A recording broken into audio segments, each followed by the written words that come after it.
What happened after Trump's historic address might be even more revealing than the speech itself. I'm Gary Franchi reporting live from D.C., and I've been tracking the fallout as Press Secretary Caroline Leavitt absolutely eviscerated Democrats in a stunning press conference. I was in the room when it happened. She said the behavior of Democrats last night was completely disgraceful, the most shameful moment in the history of presidential addresses in that beautiful chamber. That's what she declared without hesitation. And she didn't stop there. She said, I gave a quote that Democrats behaving like children would be the least surprising thing of the night, and unfortunately that quote did turn out to be true. The White House press corps was left stunned, and as Leavitt methodically exposed the Democrats' shameful disrespect. And while Leavitt was exposing the weakness of Democrat leadership, many American men are facing similar revelation about their declining strength. Just as we uncovered what's destroying our political system, scientists have discovered what's devastating men's testosterone levels nationwide.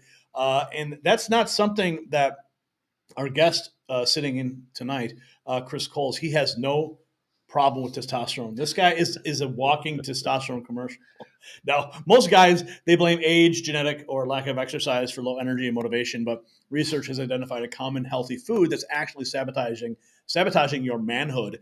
This one item consumed just a few times weekly is enough to wreck your testosterone, drain your energy, and crush your drive. Shocking part is something that most doctors actually recommend. Sculpt Nation has documented remarkable transformations when men eliminate this one food, building muscle, burning fat, and feeling energized again. To discover this testosterone-killing culprit, visit sculptnation.com/NNN. The simple change could transform your life, just as Trump is transforming America. Okay, so we are joined by Chris Kohls, the epitome of testosterone and manhood, one of the most beautiful men on the internet. No homo here, but just want to. That's what I call myself. Yeah, most beautiful man on the internet. Most beautiful man on the internet. So President Trump believes in tariffs because they'll ultimately make America rich again. Let's take a look. I think the president does love tariffs. He said it's one of his favorite words of the English dictionary, and he believes in tariffs because they'll ultimately make America rich again. They're going to raise revenue. They're going to help us pay down our debt. Most importantly, they're going to bring American jobs here back home. So I think for folks on Wall Street who may be concerned, look at what this president did for you in his first term. Wall Street boomed. Stock market boomed. The president expects that to happen again, but most importantly, Main Street is going to boom, and that's why the president has this whole of government economic approach, which includes tax cuts, tariffs, regulation cuts, and an energy industry that will bring down costs for American consumers. So America is going to be rich again because of Donald Trump's tariffs. And what I'm personally looking forward to is when the IRS is abolished. Okay. Do you think it's going to happen? I hope so. That's one of the questions I want to ask because I want to ask about the auditing of the Federal Reserve. I want to talk about the auditing of Fort Knox. I have a lot of questions that go back to when I was, in the streets and I was doing protests, against the Federal Reserve and the central banking system. My long history of advocacy for sound money. Right. I still carry that with me. Yeah. And being able to go into the White House and ask these really strong questions is a great like full circle moment for me. And I want to do that for all of our supporters and fans and everyone who I did march in those streets with when, we go in front of the Federal Reserve with hundreds of people saying like, end the Fed. Right. So would you still say that's like a core issue for you? Central banking for sure. Yeah. I think we need to have sound money and, the banksters, as I like to call them, the more they print, it's like the less it's worth. We need to have real sound fiscal policy in this country. And, one of the ways is just by reining in Federal Reserve, reining in spending and getting rid of the IRS. Little off topic, but you're looking forward to seeing Trump and Elon Musk walk into Fort Knox and see if the gold is still there. That's what I wanted to ask today. And I was going to ask about at the White House. You're saying you wanted to ask this at the White House. Yeah, that was my question. I had ready for if I was called upon, I was going to ask him, can you give us an update on the audit of Fort Knox? Yeah. And if Ron Paul would be considered for Fed chair. Great man, Ron Paul. That would be amazing. Well, that's an amazing question. Senator Mike Lee had advocated for that, and Elon Musk said it was an excellent idea. They both publicly proclaimed that on X. So I think it's a fair question. I don't think it's, like some fringe thing. It's like these are real things that are happening. But you didn't get an opportunity to ask today? No, I did not. No, I was, when I was filming that segment there, I just didn't get a chance. Yeah, sure. It was a short press conference. Whatever. There'll be other opportunities, and we'll continue to track those moments. Sure. Here's more from the press secretary today. The American people elected this president to have monumental reform and change that we are in. Frankly, it's very refreshing, and everybody in this room should be very grateful that we have a president who tells the truth about the reality of the economic situation that we are in, unlike the previous president who lied to everybody's faces, saying inflation was transitory, saying it was under control, saying that the border was secure, when none of that was true. So the president is being frank and honest, and the American people elected this president to have monumental reform and change, including rebuilding our manufacturing base in this country, standing up to foreign nations who have been ripping off our country for decades.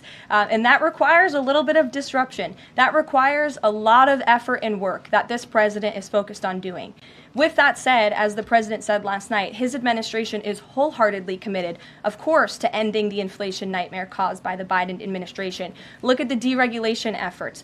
Look at the president's push last night in his speech for Congress to pass tax cuts, to end taxes on Social Security and overtime pay for hardworking Americans, end taxes on tips. We need Congress to get that done because that's going to put more money back into the pockets of the American people. And I didn't even mention energy. Look at the president's approach and focus on unleashing the might of our energy industry. We know that's the #1 driver of inflation. He's been slashing back a lot of the burdensome regulation from the previous administration to unleash our energy industry here at home, which will drive down costs. He said he is committed to making America affordable again. He did it in his first term, and Americans can trust him to do it again. He is making America affordable again. I just want to check something here. Couldn't stand for America. Yeah, well, I think that there's an audio problem on some of these clips that they posted to Rapid Response 47. So I'm not going to subject you guys to too much more. But here is something that's interesting. Oh, the Department of Education suing the state of Maine. Check this out. Accountable if they continue. Well, the Department of Education has sued the state of Maine. As you know, there's ongoing litigation. The president has made a commitment to ensure that states are being held accountable if they continue to allow men and women's sports, which he believes is an egregious violation of taxpayer dollars. And so that fight continues, and the president won't back down. Again, this is a common sense policy. 80% of the American people, including more than 60% of Democrats, do not want men and women's sports. So the president will stand by this commitment. Well, the Department of So if you guys want to watch the full press conference, go to our channel. You'll see it there. You'll see the actual feed from the pool feed. We streamed that as the press conference was going. And then you'll see my exclusive angle. I'm actually standing on the far left side of this screen here. You can't see me, but that's where I'm sitting.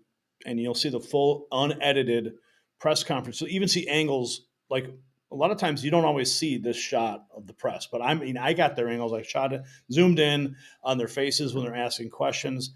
Even got Jordan Conradson of the Gateway Pundit, as you saw in the opening of this clip, which was interesting. Just a little behind the scenes secret, not really secret, but I asked him before the press conference began when I introduced myself, and he introduced himself to me, and I said to him, I noticed that he didn't have a camera. Okay. And I had, my camera all set up on a rig, and I said, well, you don't have a camera. How are you going to get the shot of you asking the question? He says, well, we have the pool feed. So he luckily was able to ask the question that he did, and I'm literally standing next to him. So I just flipped the camera around, put it on him, and then got the shot. And I was able to send it over to Joe Hoft at the Gateway Pundit, and I sent it to Elijah, and I even sent it to Jordan as well. And the views are now at 22,000 on this clip, 121 reshares, and 10 replies. So this is the power of the independent press that's happening in this revolutionary moment in the press room. And then again, right after that address last night, I gave my own address right there where she's standing, and I gave the State of the Media address. It was bizarre. It kind of came to me in like 4:30 the morning of, and I said, I need to do this. Like I thought about how everybody is, there's always a response to the State of the Union. I'm like, well, how about I give the State of the Media address?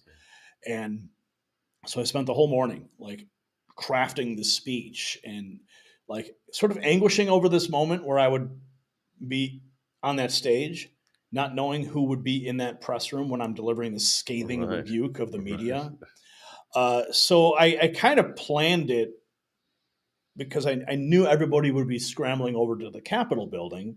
The press would be majority at the Capitol, there to cover all that stuff. Or that, like, if you watch some of the behind the scenes video from last night, I did post a video from last night, and you could see all the lights in all the media tents. They were just lit up because they're all sitting there doing their hits.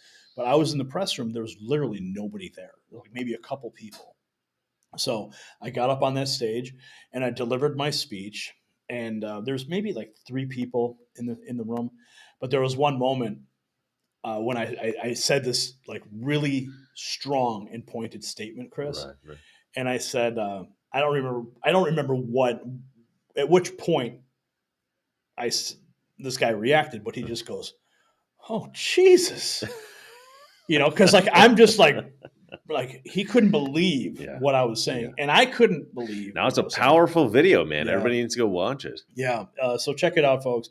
It's the My State. It's the first ever State of the Media address from the White House, and I'm proud to be the guy to do it because we have to rally together. It's really a rallying cry for people like you and me. Yeah.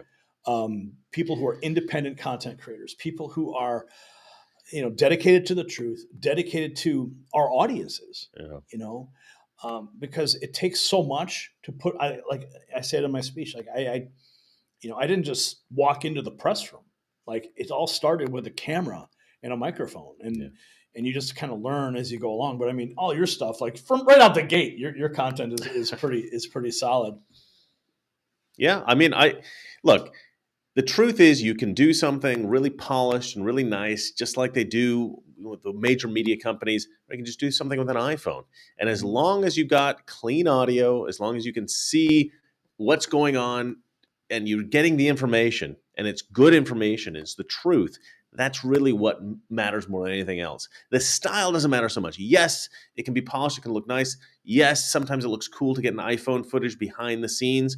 But what really matters is you're getting good information and it's accurate information. And I think we're finally going to get there. There was a moment during the campaign when Trump gave a speech and a presentation. I think he posted it to X.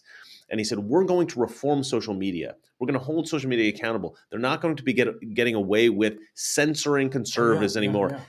I actually got emotional watching this. I was out on some tropical island with my girlfriend at the time, and she's like, "Do you want to go? Let's get out of here." And I'm like, "No, I've got to watch this." It was very, very powerful. You made a video about it. I made a video about it. I cannot wait until that part of Trump's presidency goes through, and we can actually get this this change in social media, because that was really restricting Trump from getting the votes he needed to get in 2016, 2020, and 2024, even though we did win, I think, all 3 times, if I'm perfectly honest. I do think we would have won in an even more overwhelming way. There are still people out there who believe that Trump is a con man and he's a liar and he's trying to trick everybody. But if we could actually get more of our content out through social media, and right now, a video that went viral, the parody about the Zelensky-Trump meeting, that video is being suppressed currently on YouTube. They're still shadow banning us like crazy, and that all needs to end. Yeah. And this presidency is going to make that happen, I think. Trump brought that up last night in his speech. He talked about the end of the censorship industrial complex, and that was a thrust of my own address, is that we need to plant a flag. We need to ensure that the voices are allowed to continue. I've always been an advocate for free speech, Obviously, because this is my weapon of choice. This is what we do. This is how we get the message out. Yeah. And then when you experience censorship, especially in our line of work, You were totally demonetized. yeah, Totally demonetized. I was almost horrific. I was almost completely destroyed. My entire operation completely destroyed. We had to, get rid of like 99% of our staff. I had to sell off personal assets just to keep everything going. And You are a small business, and a major corporation, YouTube, tried to destroy your small business because they don't agree with your politics. Yeah. Well, that's changing, and you're here for it. I'm here for it. Your presence in the White House signifies this great change. It really does. Yeah. And your presence here signifies awesomeness. We've got and a great friendship. Friendship. I've known Chris for a long time, Yeah. and I'm proud to call him a friend. Make sure you guys follow him on his YouTube channel, on his X account. Share his videos, engage with him in the comments, because these are ways. I don't know if you guys know this, but the more you engage with a video on YouTube, the more it's shared, the longer you watch it, how many comments it receives, helps it in the algorithm. And go over to his channel, watch his stuff, drop some comments and get engaged. And most importantly, get entertained, because this guy really knows how to do it. So, and go to check out his Zelensky parody, which is on X, it's got like 1.5 million. Yeah, I mean, throughout the different social media, it's several million views. Yeah, and on YouTube, it's like 22,000. Yeah, it's ridiculous. Doesn't make any sense at all. Yeah. So go over to his channel, subscribe, and you will not be disappointed. So the press conference, it revealed even more of the administration's bold agenda.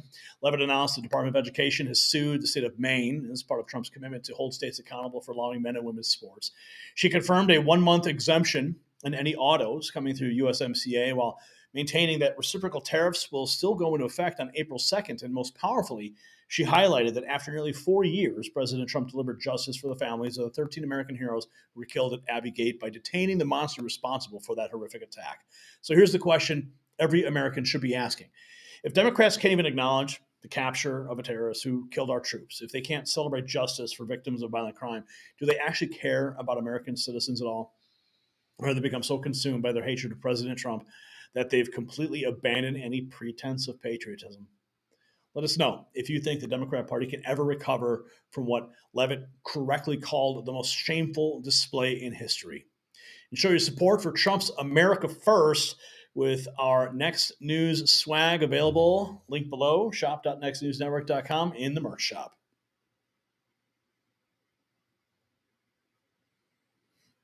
You got to read this, guys. Yeah, I actually brought it up on the screen during our engagement. That's great. So Resto Guy dropping $50. Damn. Thank you, N3 and Mr. Reagan. You have no idea what you do for us. Well, thank you. We appreciate it.